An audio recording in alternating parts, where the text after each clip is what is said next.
Hi, everyone, and welcome to this webinar entitled Model My Watershed, hosted by the Federation of Vermont Lakes and Ponds, also known as FOVLAP.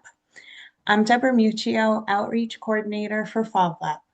Since 1972, FOVLAP has remained dedicated to fostering water quality standards and preserving Vermont's lakes, ponds, watersheds, and aquatic ecosystems for this and future generations. Please consider joining us. Individual memberships start at only $25 a year. I'll add a link in the chat for that. Our next webinar on February 17th will be on non-chemical control methods of Phragmites with Annie Dalton. Annie, you're here. Please give everyone a wave. We hope you'll join us for that too. In this webinar, Model My Watershed, it's the 7th webinar in a FOVLAP series on clean water projects.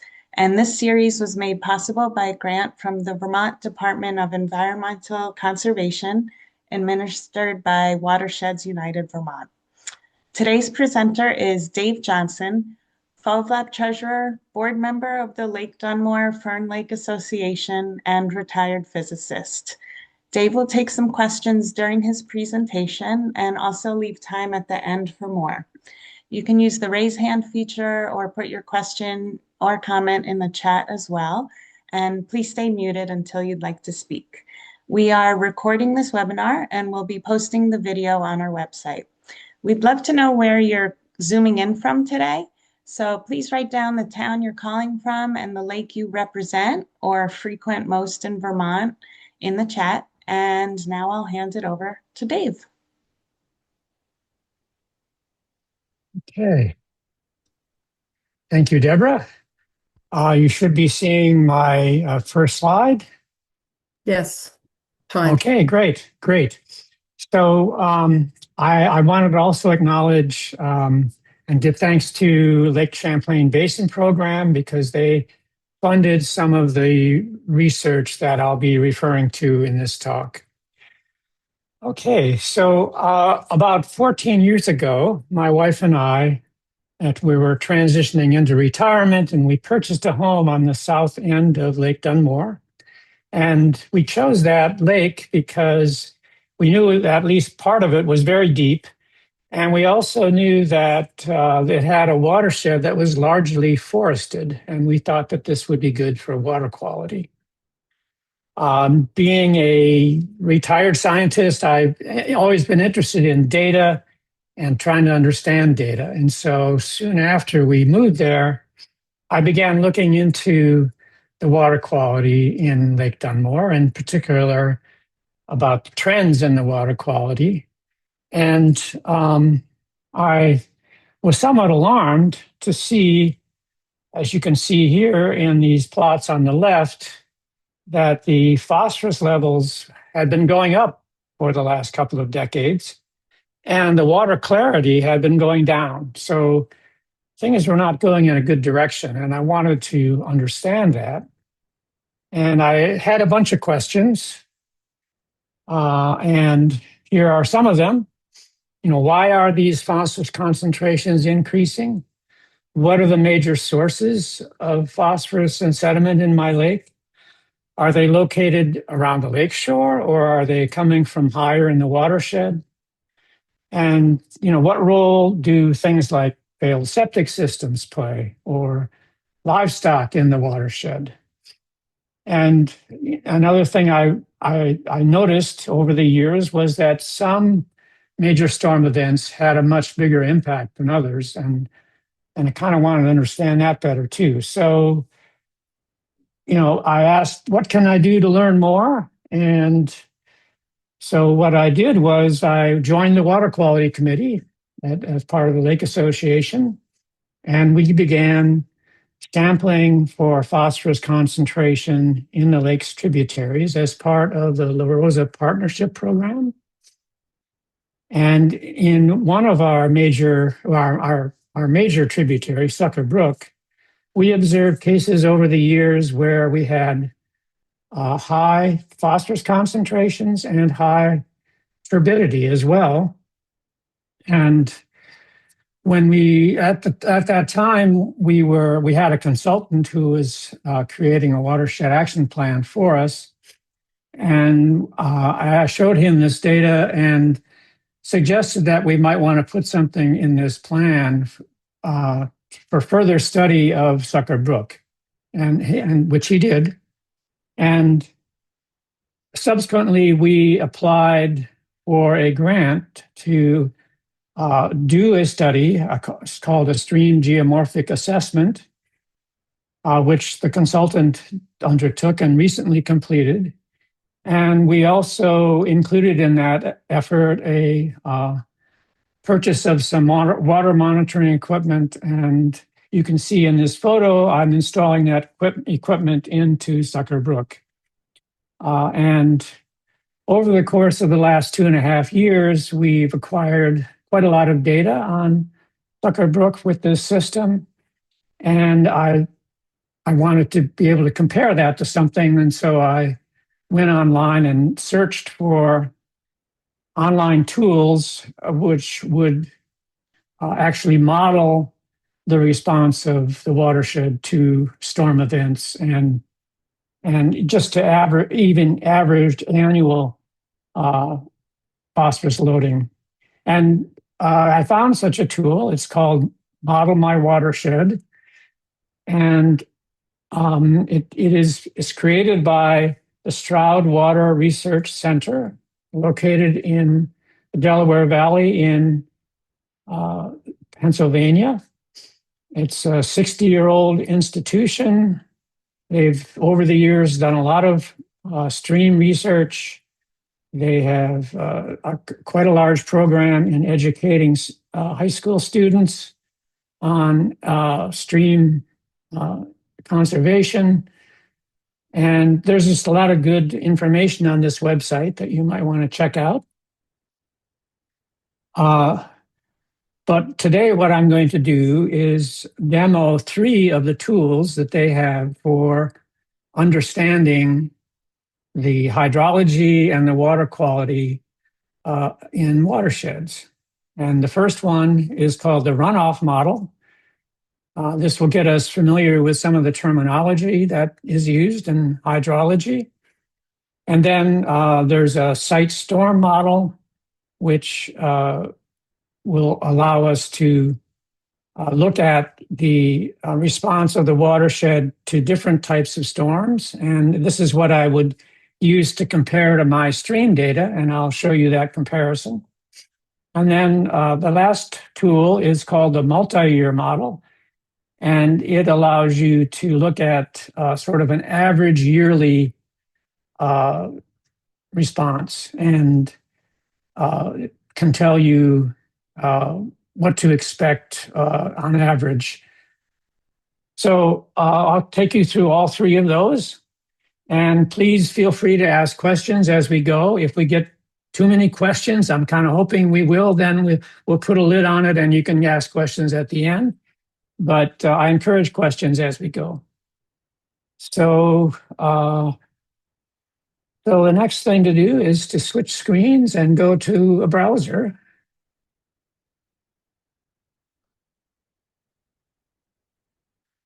All right, now you should be seeing their runoff tool, and you can get to this just by typing in runoff.modelmywatershed.org. And this shows you what happens to rainfall during a storm. If it's like a typical overnight rain, a few tenths of an inch, like a centimeter, about half of that ends up evaporating or transpiring in the summertime. Another half of it is infiltrated into the soil if what you're talking about is a forested land cover. And the nice thing about this model is that it allows you to change. Okay, I just lost my screen. Hold on. It allows you to change the land cover. So you can select different land covers. And another important feature is it allows you to change how readily the soil infiltrates water.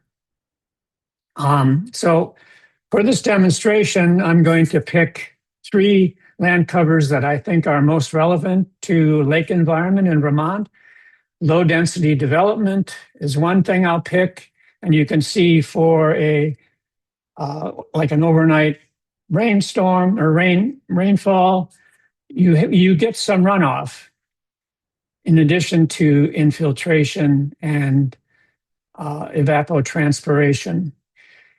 I've picked here slow infiltration soil type because, having looked at a number of watersheds in Vermont, the dominant soil type is one of these 2, either slow or very slow. And we'll see some of that later on.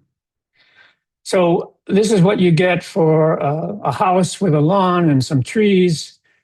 There are many lake shorelines that have that feature. What if it's more natural? What if it's just forest, totally natural? Then with this type of storm, at least, there's no runoff. It's all either infiltrated or evaporates. And then the other type of land cover I'd like to look at here is wetlands, because often our watersheds in Vermont have some wetlands in them, and they are particularly good at soaking up water. So for this type of rain intensity, there's no runoff from this. Dave, question? Yes. I have a map of the watershed for my pond. Can I load that into this model and then apply different factors to it? You know, how much rainfall events, things like that? That is what we'll do next. That's the site storm model, and that you can make specific to your particular watershed. Outstanding. Sorry for getting ahead. No problem. No, I just wanted to get you familiar with some of these terms and some of the basic hydrology before we move to that level. Thank you. Mm-hmm. Okay, so we've looked at this type of rainstorm, like 3/8 of an inch. What if we go to a full inch, or this is a little over an inch? The wetlands still can just soak all of that up. But if you go to the forest now, you are starting to see some runoff. And if you go to this low density development, there's a lot more runoff. This is, why it's much more lake friendly to have a lake shoreline that is more natural. Because with this runoff comes erosion, so sediment, and nutrients. And phosphorus in particular can be very harmful. It encourages nuisance plant growth, obstructs navigability in the lake, and can, in some conditions with high concentrations, lead to algae blooms, which have a big impact on a lake. So I'd like to go one step further here to like a 3-inch rainstorm, and you can see there's a lot more runoff here. It does not proportional to the rain. It's more like proportional to the square of the amount of rain, the runoff that you get. Again, the forest is better, but now we're starting to get runoff, significant runoff, even from a forested landscape. And wetlands soaks it up, no problem.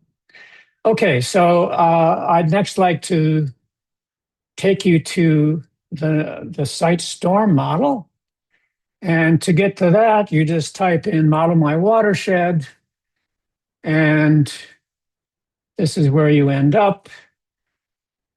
And here I want to encourage you I have an account here, but I want to encourage you to register, because if you register, and I can show you how to do that, I will log out here and then log in.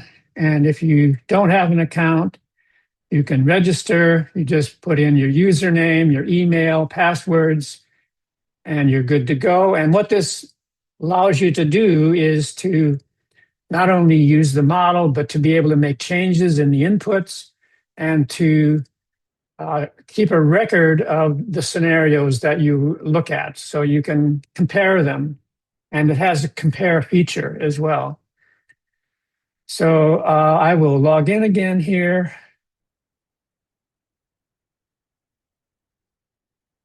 Okay, so now we're ready to focus on a particular watershed. So I'm going to just type in here Lake Dunmore.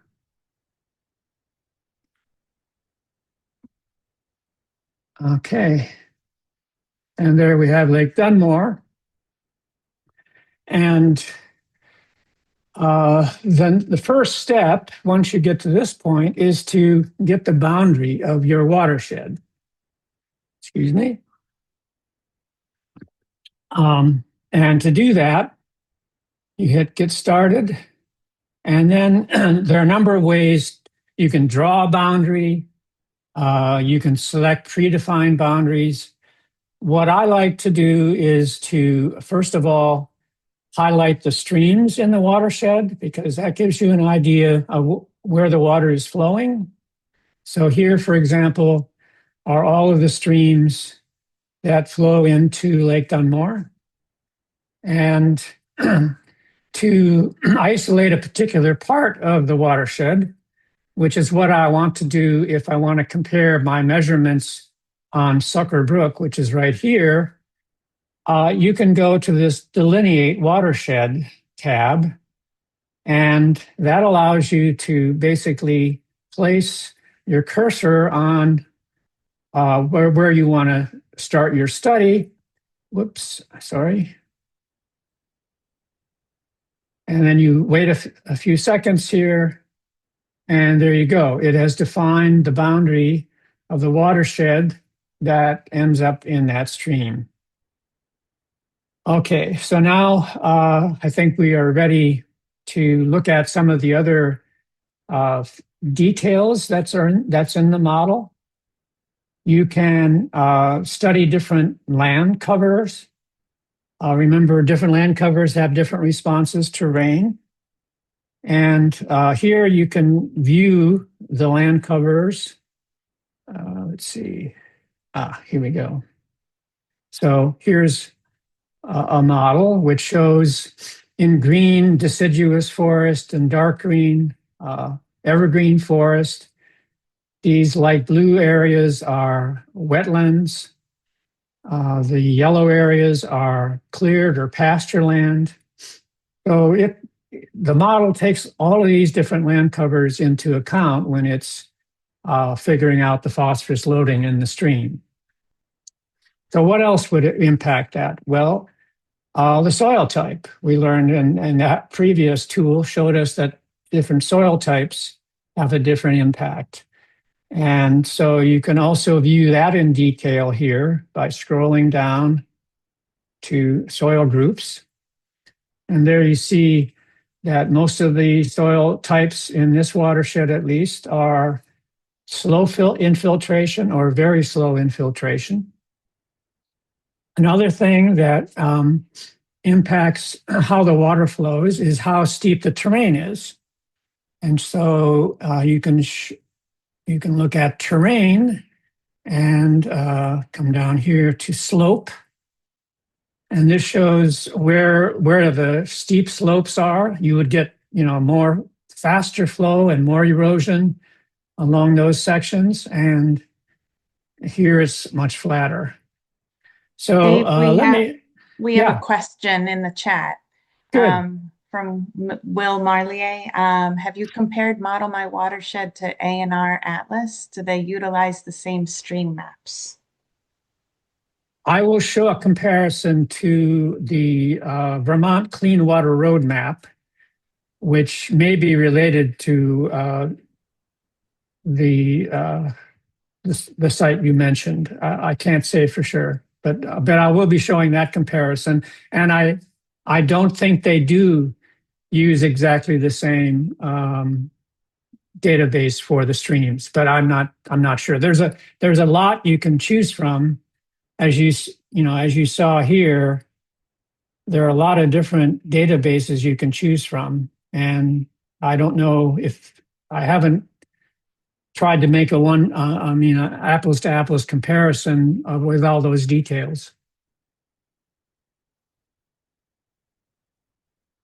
Okay, so let me go back to land use here. And now I think I'm ready to, we've got enough good input information that I will run a model. So I'm going to run the site storm model. And as it says here, this simulates a hypothetical 24-hour storm using these various models. And I've looked at these a little bit. It's pretty technical. I have to admit I don't understand a lot of it.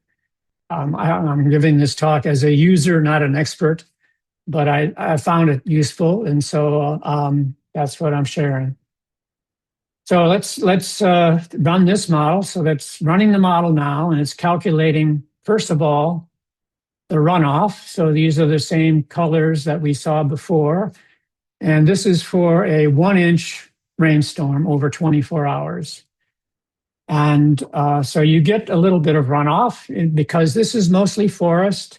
There's not a lot of runoff compared to the amount of rain.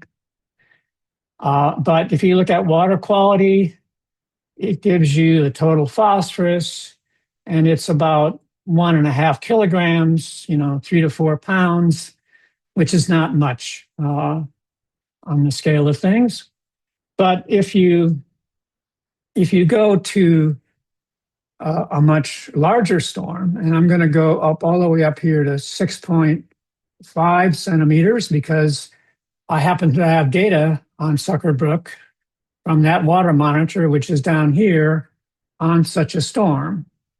So now you can see we have 58 kilograms of phosphorus from that one storm. And I'll give you a preview here for the average year. This model says that the amount of phosphorus coming into the lake is about a little over 400 kilograms. So it's a significant fraction of that in this one storm. So let me now change screens one more time to go back to my PowerPoint and show you that comparison. So this is what the stream looked like for that storm. I mean, it was really in flood stage. There was about 50 or 60 times the normal flow. And this is the data that allows me to say that. The blue curve here, well, first of all, the red peaks are rain events. The total duration is about 36 hours. And so we got over, in a 24-hour period, we got 6.6 centimeters of rainfall, and it came in several events here.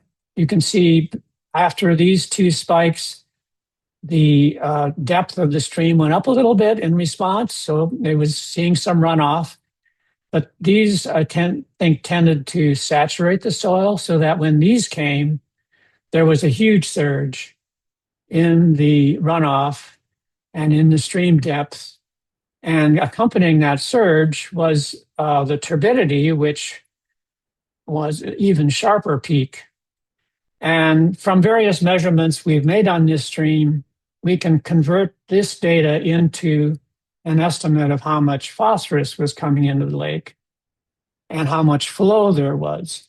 So we saw 60 times the amount of flow in this peak compared to the base flow. And we saw 40 times the amount of phosphorus, at least as judged by the turbidity. And we have data to relate those two. So at the peak, it was more than 2,000 times the sort of every 15 minutes, we got 2,000 times the amount of phosphorus that we would get during base flow during these peak events here. So we can sort of total all of the phosphorus that comes in this period. And I'm just showing you, we predicted, or the model predicted 58 kilograms.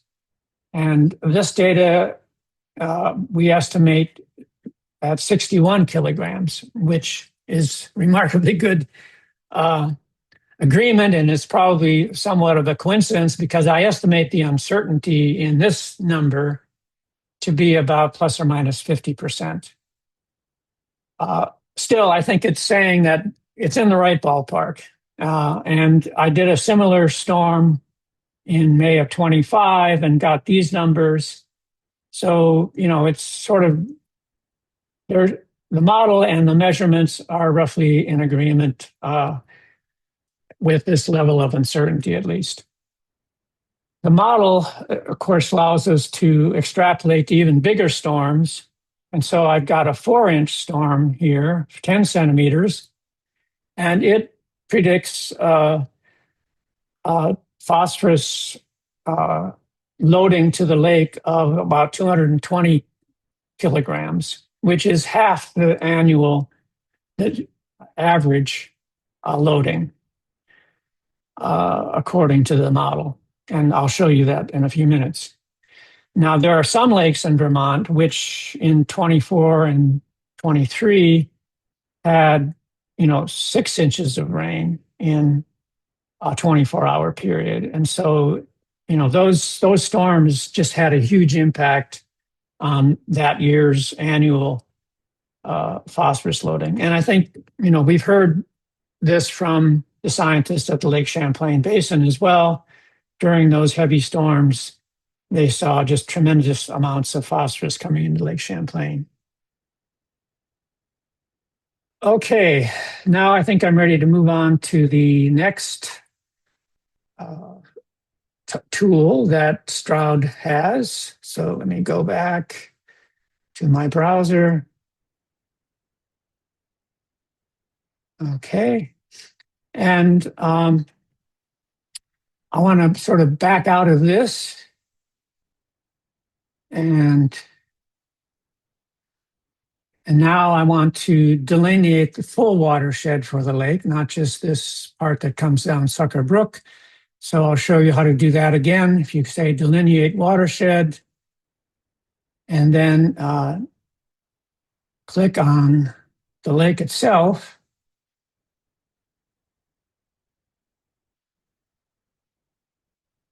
okay, now it shows the full watershed and the land use around the lake. You can see there's quite a bit more development here than there was in the upper watershed. But now I want to look at the other model, which is the sort of multi-year model. It's based on climate that, well, let me show you, based on climate that's sort of interpolated between weather stations nearby. I think there's one in Montpelier and maybe one in Rutland, and it uses a 20-year average for the climate model that goes into this. And what this shows you is what's assumed for the precipitation through the year and the temperature. We have no point sources around Lake Dunmore. These would be things like discharges from waste treatment plants and that kind of thing. But another thing I should show you is this model is assuming there's a lot of animals in this watershed, and that is not correct. And so we're going to need to change that. And this is one reason that you should have, you should register an account if you're going to try using this model, because you won't be able to change it unless you do. Okay, so let's run the model with these animals in it. And so we're going to go to the multi-year model. And it's now computing the water flows and the phosphorus transport for this on an annual average basis. And let's go through some of the water flow first, the hydrology. This shows how the stream flow should look like versus time through the year. And you can see that it peaks in the spring, which is what you'd expect with snowmelt. And it's the minimum in the midsummer when the temperatures are high. And one thing I hadn't appreciated was the way that evapotranspiration dominates in the summertime. So this is evaporation and water coming out of the leaves and vegetation. So if you look at evaporation transpiration, it's like 11.5 centimeters compared to the precipitation, which is 9. So there's much more water being evaporated than falling in the summertime. All right, so now let's look at water quality. And here you can see it's predicting 1,600 kilograms in an average year. But if you look at where that's coming from, the category with the most is farm animals. And so to get a better idea for this watershed where we know there aren't that many farm animals, we need to make a change. So you can do that up here, make changes, and you can go to settings. There are a lot of settings that I don't understand and I haven't fooled with here in terms of efficiencies, but I'm assuming that it takes into account the different soil types and land covers and puts in sort of the best science for the model. But if we want to change the animals, we can do so here. And so let me just quickly zero these out. I'll leave the 6 turkeys in just for fun. Okay.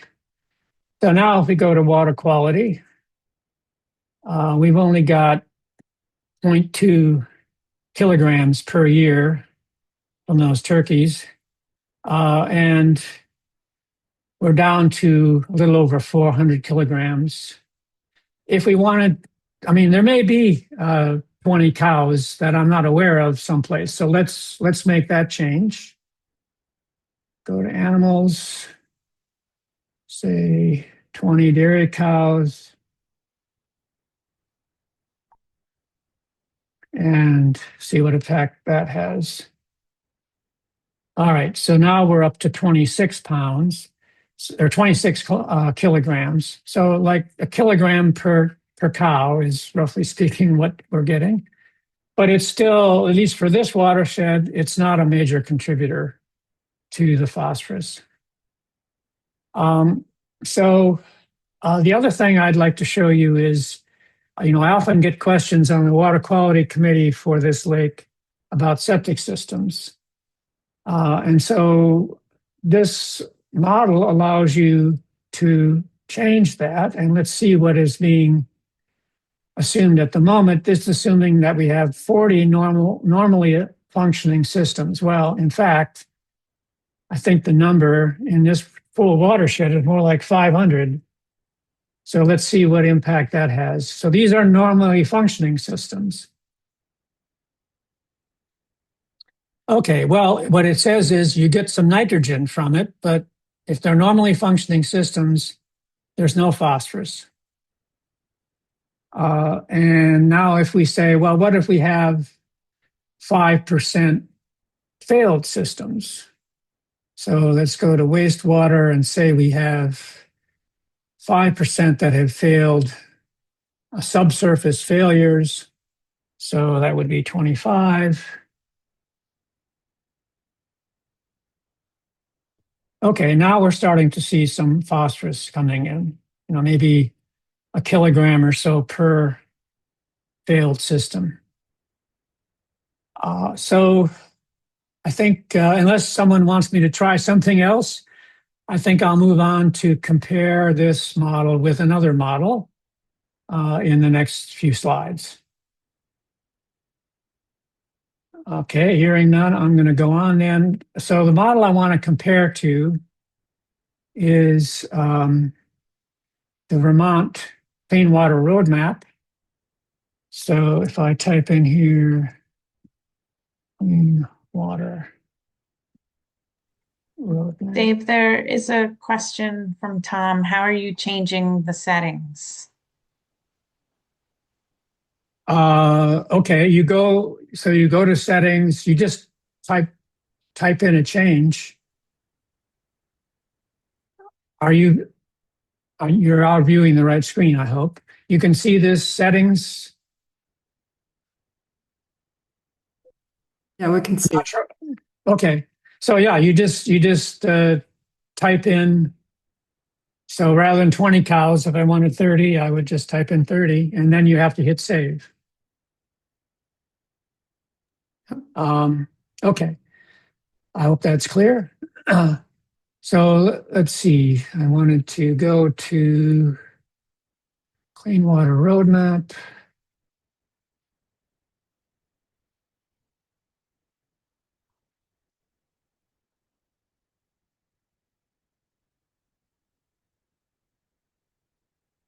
Okay.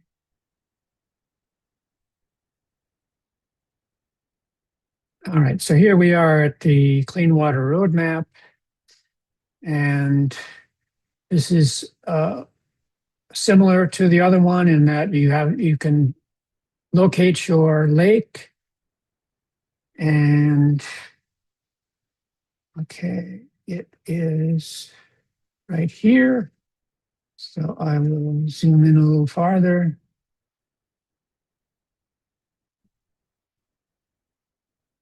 All right, so there's Lake Dunmore. And the way that this model is good, but it does not allow you to make the sort of changes that we could make with the other model. And the way that you can define where you're looking is to choose some boundaries, and you can make them finer and finer as you come down here. And what I would like to do is to divide the watershed. The full watershed of Lake Dunmore looks like what I'm outlining with my cursor here. But I'd like to divide it in two. So one of them, I'd like to make this sort of direct flow thing, where water flows sort of directly into the lake. And then the other half would be the part that comes down Sucker Brook, what we looked at earlier. So I'm going to call this direct, and I'm going to call this upper. And once you select one of these catchments, it tells you sort of similar information. For example, the part of the watershed outlined in yellow, what I call direct, in this model is contributing 322 kilograms of phosphorus. What I did for the next slide is I summed that number for all of these individual catchments and put them into a category called upper. Okay, so I will share my other screen again. And advance the slide. And here we have a comparison of the two models, Model My Watershed on the left and Clean Water Roadmap on the right. And there are some differences. I mean, there are many, many parameters that go into each of these models, and undoubtedly there are some different assumptions. But if you look at just the forest contribution, I've written the numbers down here. So for the Model My Watershed prediction, it's about 400 kilograms. For the Clean Water Roadmap prediction, it's 460 kilograms. Now, you might say that's a big difference, but in fact, given all the parameters involved and so on, assumptions, I think this is pretty reasonable agreement. But what you do see is that there's a big difference in the treatment of roads. I speculate here, but I think that this model actually takes into account the number of miles of dirt roads that exist in the watershed, whereas this model somehow misses that detail.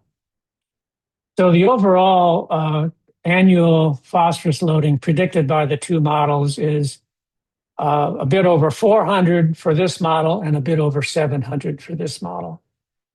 They do agree on what the bigger fraction is. If you divide the watershed in two, like I mentioned, they both say that more than 50% comes from the upper watershed for Lake Dunmore.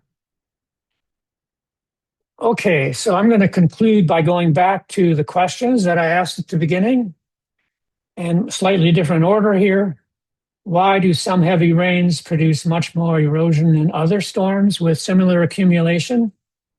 And that's because the soil acts kind of like a sponge. If you saturate a sponge with water and then turn the faucet on it again, that water just runs right off. It doesn't go in. And similarly, the soil, if it gets saturated 1 week with some rain and you get a follow-on heavy storm, that will result in a lot of runoff. And that's why, in the floods in 23 and 24, a lot of those were because we had multiple rain events close together. Okay, do livestock contribute significantly to nutrient influx in my lake? Well, for my lake, no, not Lake Dunmore. I think other lakes with farmland in their watersheds, this could be a big contributor. Compared to other sources of phosphorus, do failed septic systems contribute significantly? My guess is it's not significant for Lake Dunmore unless, I'm sure there are occasions when the water level goes up and may flood some septic systems, and maybe during those periods it's contributing. But I would guess, generally speaking, it's less than 5% on Lake Dunmore. What are the major sources of nutrients and sediment? Well, these models would say it's stream bank erosion, base tributary flows, dirt roads, and all of the above during heavy storms. Are these located around the lake shore or higher in the watershed? And like I said, for Lake Dunmore, according to the models, more than half comes from the major tributary draining the upper watershed. Why do phosphorus concentrations in the lake increase over time? I think there are many factors. More rainstorm, more high intensity storms, higher intensity storms. If there's increased development on the lakeshore, that can certainly contribute. And in some lakes, I think there's good evidence that a lot of the phosphorus is coming from the sediments.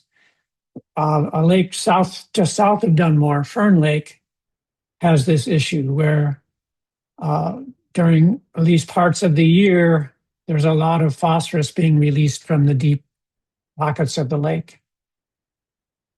What can you do to learn more? Well, you can check out the data on your lake that's in the Vermont databases. The FOVLAP website has a tab where you can learn how to use some of the tools available online to look at this data.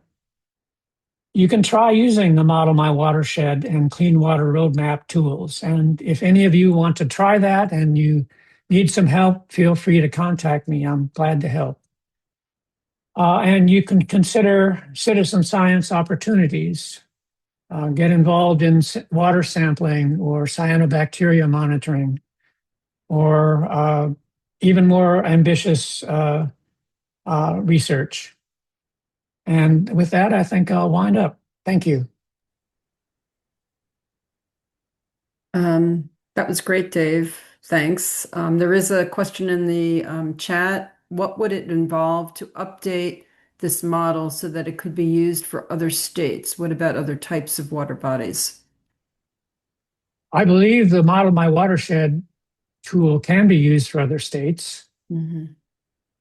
In fact, in some parts of the country, it's even more capable. Right around Pennsylvania, where this Water Research Center is, they have what's there's another tab called monitoring, and you can actually tap into real data to compare to the model. Hmm, interesting. Are there other questions? So I have a question. So could you delineate the watershed of like a stream in Model My Watershed? I mean, would you be able to do that? Yes, you can. So you could see what's going into that stream from elsewhere around its watershed. Yes. I mean, that's basically what I did with Sucker Brook, right? Right. And I mean, I've tried going farther upstream and designating smaller areas, and there is a limit to how far you can go. But yes, you can, at some level, you can access single streams. Okay. Are there other questions? So you are getting some good comments. This is fabulous. I'll be using this to create maps full of data to support grant applications and to inform project work. That's from Kelly. Thanks, Kelly. And here's another question. Is the phosphorus associated with high turbidity during storms coming in a soil-bound form, which may take a while to be important? Well, what we sample uh, in Sucker Brook, and I think sort of the accepted parameter for phosphorus loading is total phosphorus. It is true that total phosphorus consists of dissolved phosphorus and particulate phosphorus. And the dissolved phosphorus is what is available to plants. But once it gets in the lake, my understanding is that the particulate phosphorus can be over time transformed into dissolved phosphorus. So it's generally considered to be part of the sort of pool of available phosphorus in the long term for the lake. Mm-hmm. Would it settle into the sediment then when it comes in that way and then potentially be released as Right. dissolved Yes. phosphorus over time? Mm-hmm. Thank you. So there's some other questions. For monitor, oh no, yeah, I didn't ask this yet. For monitor, can we upload our data or is it limited to view only of data from other preloaded sources? That's a good question. I haven't really explored that part of the tool, or I think they explain that on the website. So I think if you want to look into that, I would encourage you to go to the Stroud Water Research Center website and take a look. I think it is possible to upload your data and make it part of that database. That'd be great, huh? So another question, is there a way in the 30-year model to see estimated peak flow volumes for sizing streams, crossings, etc.?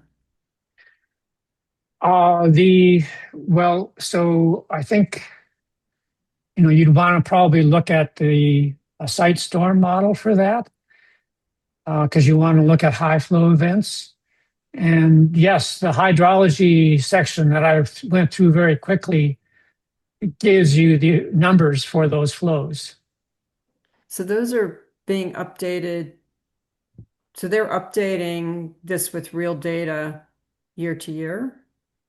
This model is being. No, these are all hypothetical Oh, storms. okay. Okay. So that's hypothetical. So you kind of have to know what you have and then you can put in. Okay. Yeah, I mean, do you want to? Yeah, I think there are accepted, engineering protocols for how to size things Okay. that um, probably rely on other databases. Okay. Another question, are these models used by regulators or endorsed by regulators, whether state or federal? I think the intent for the Stroud Water Research Center was that they would be used by like municipal planners and others. And I think that has been the case, as I recall, looking at their website. Mhm. Different groups have used them for that purpose. Okay. Another question, there are a lot of trails around Silver Lake. Could trail erosion be one reason why so much phosphorus comes from the Sucker Brook watershed? Or is the 50-50 phosphorus source between upper and direct expected? That's a good question. We did have that stream geomorphic assessment completed, and what they did, this is Fitzgerald Environmental. They walked the stream, at least the north branch of Sucker Brook, and they identified areas where there was erosion and where something might be done to mitigate that erosion. And several of their suggested projects were along trails.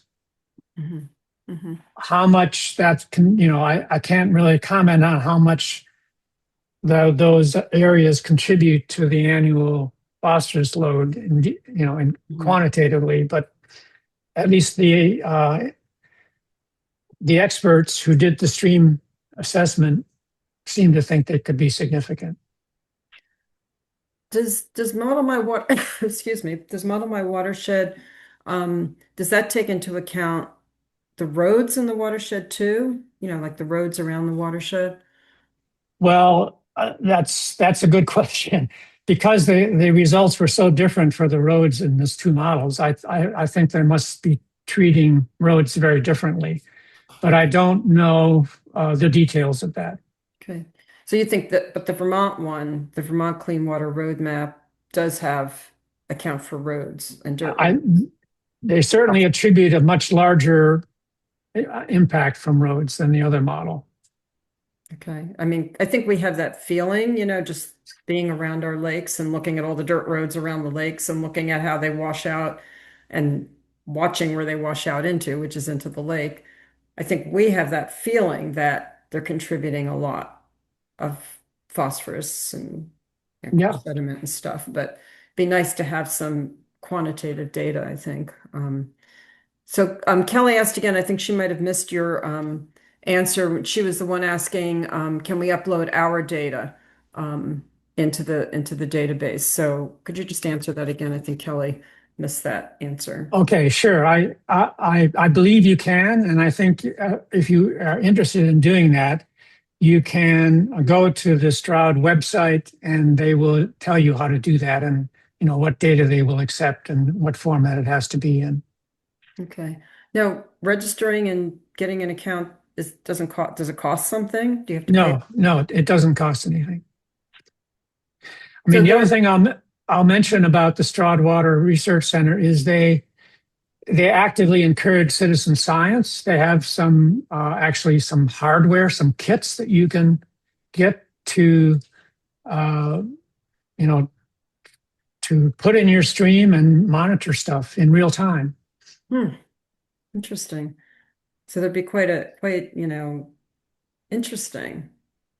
And interesting to maybe compare that. I know Will asked earlier about comparing it to the ANR Atlas too. And I think that would be, all of, because I don't know the relationship, maybe Will knows if he's still on, the relationship between the ANR Atlas and the Clean Water Roadmap in terms of, I don't know what, is Will still on? If you can just unmute yourself and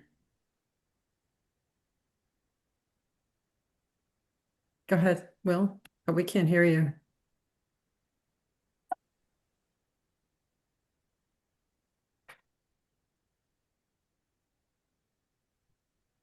You're unmuted. I mean, I can see that you're unmuted, but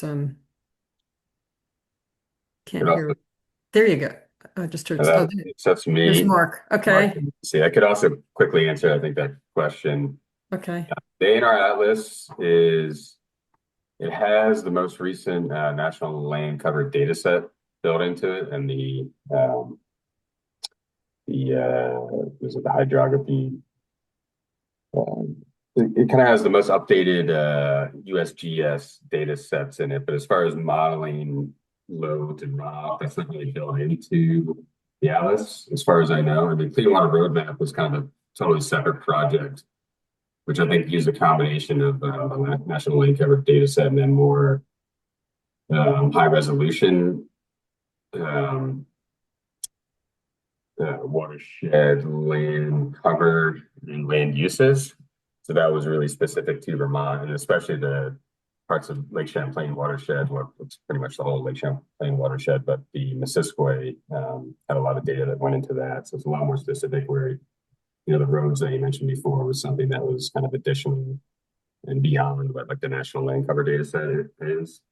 So I've done some comparisons in the past too, and I've used Model My Watershed for like Lake Carmel, for instance, because it originally had a TMDL model that was a land use based model. And then the Clean Water Roadmap came out afterwards, which I made a comparison between those and then the Model My Watershed, which also seemed to line up fairly well with the Clean Water Roadmap, which was pretty cool to see. But as Dave pointed out, there's some differences there, like roads, it's kind of one of the major ones. And then, yeah, really getting a good idea of the agriculture can be kind of difficult, partly because the land cover data set is a bit more coarse and it can be a little bit outdated because by the time they do updates, it's kind of previous years. So you do have to be careful about that. But yeah, I really think it's a very useful tool to get an idea of how your watershed sort of functions, basically, and then kind of looking at land use and putting that into the process. Great. Thanks, Mark. Other questions or comments? Information anybody wants to share? I don't see anything else in the chat right now. Anything else? I think we have to try it. When as you were doing this, I was thinking that, especially that first model that you showed where you could just show the difference, simply, that simple model that you showed at the very beginning would be really useful presentation as part of trying to present to people why they should plant more and not mow lawns down to the lake and that type of thing in a very simple way and very clear way. Without, we say it, but I think visuals are always a good teaching tool. So I really like that part too, as well as being able to play around with the model itself. So, yeah, this is great. Thank you. Any other comments? Oh, Mark, is your hand up again? Yep. Yeah, I just wanted to add, and yeah, thanks again, Dave, for this demonstration. I think did a really great job of showing everything. I think there was one more element to the Model My Watershed. I think it's BMP's, best management practices, that you can kind of around with, which is kind of fun to do. So you can look at more localized areas to like install a rain garden or something like that, and it'll show you potential reductions. So I thought before that this could be a potentially cool tool to incorporate into some of these newer lake watershed action plans, potentially, depending on, working with contractors or partners to kind of look at some of those scenarios. But yeah, that's another fun tool to play with. Yeah. Okay. Any other comments or questions? All right. I don't hear any. I don't see any hands up. So I think we'll close now. I want to thank you, Dave, for this really, really interesting showing us this model. I think now we have another really interesting tool to work with and to play around with, and maybe to be able to use to help figure out what's going on in our watershed. So thank you very much. Thank everyone for being with us today. We appreciate it. Stay tuned. As Deborah said at the beginning, we have another webinar coming up. Annie is going to talk about Phragmites, and we have several others coming up later in the spring. So if you're not on our email, join our email list and you will get notified. And many thanks to Deborah for getting all of this organized. And with that, we are adjourned. So thank you, everybody. Thank you.